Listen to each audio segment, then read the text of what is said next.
Ito ang kwento namin ng Hellhounds Hades Kennel. Ako nga pala si Jay, isa sa owner ng Hellhounds Hades Kennel. Nagsimula kami sa pag-breeding ng mga puppies noong taon 2018. From year 2018 hanggang sa ngayon, 2026, marami kaming pagsubok na pinagdaanan. Totoo lang, hindi na namin mabilang. Pero thankful kami dahil yung mga pagsubok na yun yung naging lesson sa amin.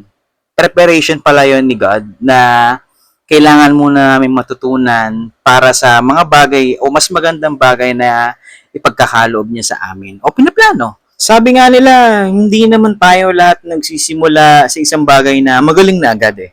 Nagsisimula tayo sa pagiging walang alam.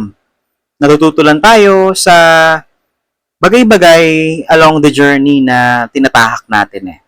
Para mas maging better at para mas maging best version natin yesterday. May isang salita lang talaga ako na hindi ko malimot-limutan at yun ay dadalhin ko hanggang sa dulo. Ito yung sinabi sa akin ng isang napaka-wise man na nakilala ko. Good things happen to good people. Pagka mabuti ka raw at mabuti mga ginagawa mo, hangarin mo, maganda rin ang babalik sa iyo at mangyayari. Kaya ikaw na nanonood nito, do good and good things will happen to you. Kaya oras na siguro para sunugin at sirain ang lumang logo ng Hellhounds Hades Kennel. Dahil naniniwala kami na kahit sunugin at sirain ng apoy ang aming nasimulan at magdilim man muli ang aming paligid, ay mas magliliyab ang aming layunin sa pagbibigay ng kalidad at natatanging papi sa inyo.